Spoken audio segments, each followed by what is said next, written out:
Hey guys, and welcome back to another video. Now today is another video in the introduction series of our new Wingfield court, where I'm going to be talking you through the basics of using one of the modes called drill mode. Now if you haven't seen any of my videos about the Wingfield court, I've made two so far, one introducing the court and one showing you how to check in, so it'll be worth looking at those first before jumping into this video. For me as a tennis coach, when working with my players, I have found all of the different modes really useful for my players. Drill mode in particular is fantastic for benchmarking progress. When you check into the app, you'll have a dashboard, and on your dashboard you'll have scores for your forehand, your backhand and your serve on the deuce and the ad side. And these scores are generated through drill mode, giving you a really quick way to track your progress and to set yourself targets to improve your game. Now, as you saw in the previous video, it's really easy to check into the Wingfield Smart Court. Make sure you've downloaded the app first, sign in using the QR codes, and you'll be faced with the three settings. Let's check in now so I can show you what the screen looks like. So to set up drill mode, it's very simple. Using your app, you need to check in to the Wingfield box as we did before. You can either check in on your own using my QR code on both of the cameras here, but if you're playing with somebody else, they can check in their phone on one side and you on the other side. Once you've done this, make sure you're on the correct end of the court, then simply click on mode and you'll have three options. We have start match, start free play or drill. We're going to use drill mode today. On the next screen, you'll see the option to choose between ground strokes and serves. Now, as I mentioned before, in drill mode, you can gain progress scores for your forehands, your backhands and your serves. So let's say I choose ground strokes. On this screen you have a couple of options. Now depending on your setup, you could choose team if you're looking to play with somebody else at the other end. If you choose team, you'll both get scores for your dashboard. However, if you're on your own or you're playing with a coach, you can click basket. What that means is you're only going to get recorded scores from one end of the court, the end that you're hitting at. This way, if you're using a ball machine, the shots coming out of it will not be recorded by the Wingfield box, only your returns will be. The same goes for if you're playing with a coach. We don't want the coach's feeds to be recorded, we simply want the player's score recorded. One thing to bear in mind if you are using this mode is to make sure that your ball machine or the coach is positioned in an area which isn't going to be in the way of where you're hitting your shots. We want the camera to be able to have a clear vision of where your target area is.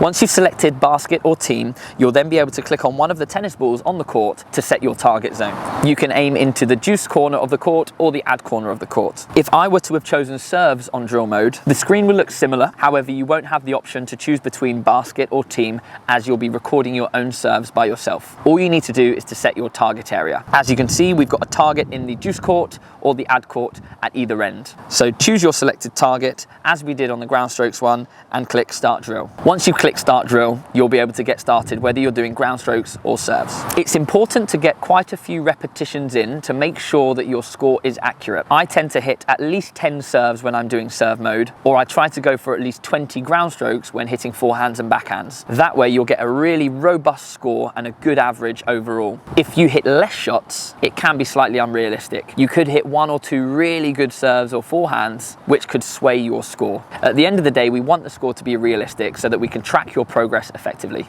Once you finish your session, simply click end session. It will ask if you want to end this session. You will click yes.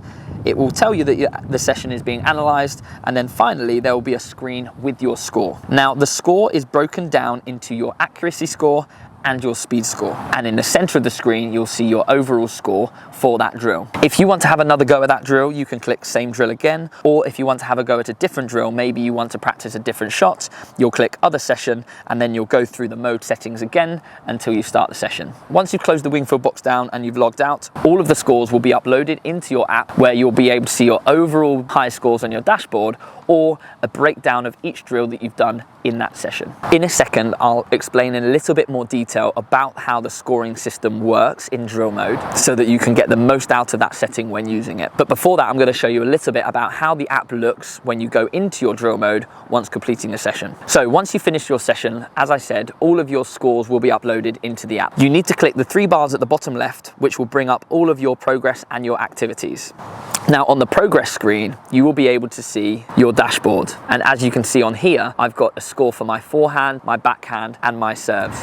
Overall, my score is 47.4. Now, what this does for me is it drives me to try to improve all of those strokes, and it gives me a little bit more motivation to get out there and practice. But if you want to look at any drill session in particular in a bit more detail, you can click Activity at the top of the screen. Once you go in there, you'll see that there are 4 icons along the top of the page. You have a tennis ball, which is all of your sessions.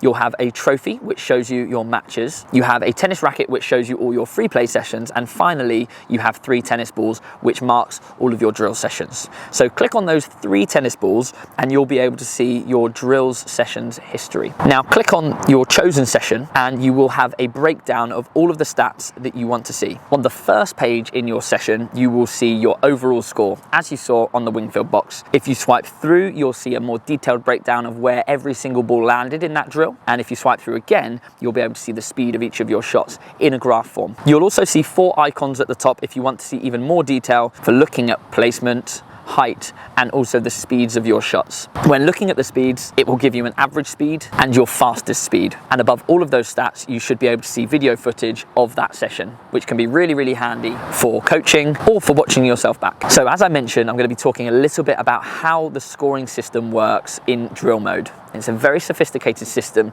that tracks the speed and the accuracy of your shots combined to give you a score out of 100. Now, 100 is really, really difficult to get. In fact, it's based on professional tennis players playing at the top of their game, hitting their shots as hard as they can and with pinpoint accuracy. So we should never expect to get 100. But what this scoring system does is it allows for every single level of player to have room for improvement. So if you saw Serena Williams and Roger Federer playing on the court, it would be incredibly tough for them to score 100 points. Now, when we talk about speed, it's pretty self-explanatory. The faster your shot travels, the higher your score will be. But we know that power is not everything in tennis. The accuracy score is based on how close your shots land to a given target. And I'll show you where those targets are for each drill. So when you're using ground stroke mode, you will have seen there were 4 targets on the Wingfield box screen. There would be a target in the juice corner, in the ad corner, at both ends. Now specifically, that target is 1 meter from the singles line and 1 meter from the baseline.